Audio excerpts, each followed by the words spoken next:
ఆ గురువు గారు చెప్తున్నారు, ఓ ముల్లారా, పూర్వము ఈ వ్రతము ఆచరించిన వారికి అత్యుక్తం వినండి. పూర్వము కాశీనగరమున ఒక బ్రాహ్మణుడు ఉండేవాడు. ఆ బ్రాహ్మణుడు చాలా పేదవాడు. ఎంత పేదవాడు అంటే కనీసము తినడానికి తిండే లేకుండేవాడు, చినిగిపోయిన బట్టలు కట్టుకునేవాడు. ఆ విధముగా బ్రాహ్మణుడు అంత కష్టాలు అనుభవించడం చూసి సాక్షాత్తు ఆ యొక్క స్వామివారే ఒక వృద్ధ బ్రాహ్మణుడు అంటే ఒక ముసలి బ్రాహ్మణుడు పొందినవాడై ఆ పేద బ్రాహ్మణుడికి ఎదురుగా పోయి, ఓయి బ్రాహ్మణుడా, నీవు మంచి వేద పండితుడు అయినా కానీ ఈ విధంగా ఎందుకు పేదరికం అనుభవిస్తున్నావు అని చెప్పి అప్పుడు ఆ యొక్క బ్రాహ్మణుడు చెప్పను, అయ్యా స్వామి, నేను చాలా పేదవాడిని, భిక్షాటన చేసి జీవిస్తున్నాను. తినడానికి తినే లేదు కాబట్టి భిక్షాటన చేసి జీవిస్తున్నాను, అడుకుంటున్నాను, చాలా కష్టాలు పడుచున్నాను. నా పేదరికం, నా దరిద్రం పోవుటకు ఏదైనా ఉపాయం తెలిపి మమ్మల్ని అనుగ్రహింపుతండి అని ప్రార్థించాను. అప్పుడు ఆ యొక్క స్వామివారు చెప్తున్నారు, ఓయి, ఈ కలియుగంలో శ్రీహరి అవతారమై స్వామివారు విష్ణుమూర్తి అవతారమై ఉన్నారు కనుక ఆ యొక్క స్వామిని సేవించినచో నీ కష్టములన్నీ తొలగిపోవు అని చెప్పాను.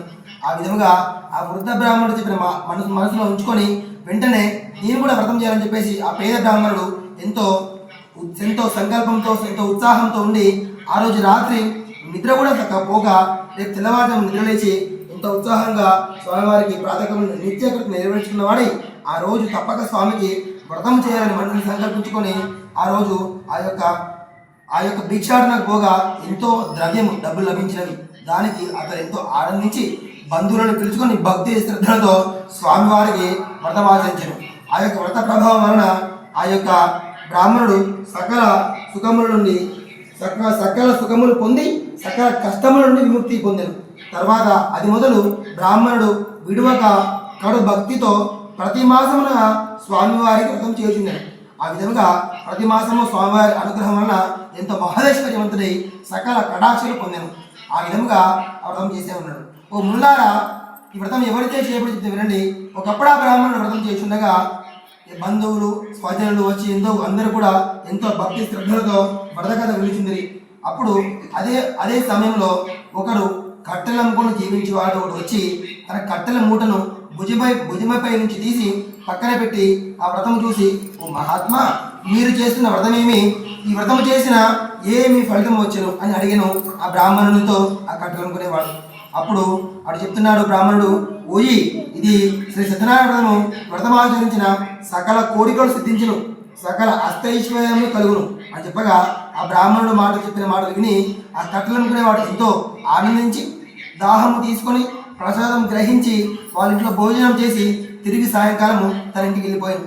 ఆహా, స్వామివారి వ్రతము ఎంత మహత్తరమైనది, ఎంత ఆనందమైనది, తప్పకుండా నేను కూడా చేసుకోవాలి అని సంకల్పించుకొని ఈ స్వామివారి వ్రతాన్ని రేపే నేను చేసుకుంటానని చెప్పేసి తెల్లారి నిద్రలేసి తన కట్టెల మూటను భుజమపై పెట్టుకొని ఆ రోజు అదే విధముగా ఆ కట్టెల మూటను ధనవంతులున్న వీధికి పోయి అమ్మగా ఆ కట్టెల మూటకు పూర్వపు దినము కంటే రెట్టింపు దినము వచ్చాను. అందరూ అతను ఎంతో ఆనందించి వచ్చేటప్పుడు తిరిగి మార్గ మధ్యంలో ఇంటికి వచ్చేటప్పుడు అరటి పండ్లు, చక్కెర, నెయ్యి, పాలు, గోధుమలు మొదలైనవి సమకూర్చుకొని వచ్చాను. తర్వాత అతను కూడా తన బంధుమిత్రులను ఆహ్వానించి యథాప్రకారంగా స్వామివారి వ్రతం చేశాను. ఆ యొక్క వ్రత ప్రభావం వలన అతను కూడా ధనమును, పుత్రులను పొంది సంతోషము పొంది జీవితాంతము సకల సుఖమును అనుభవించి చివరికి మోక్ష మార్గం పొందెను. జయ బోలో సత్యనారాయణ స్వామివారికి జై. ద్వితీయోధ్యాయ.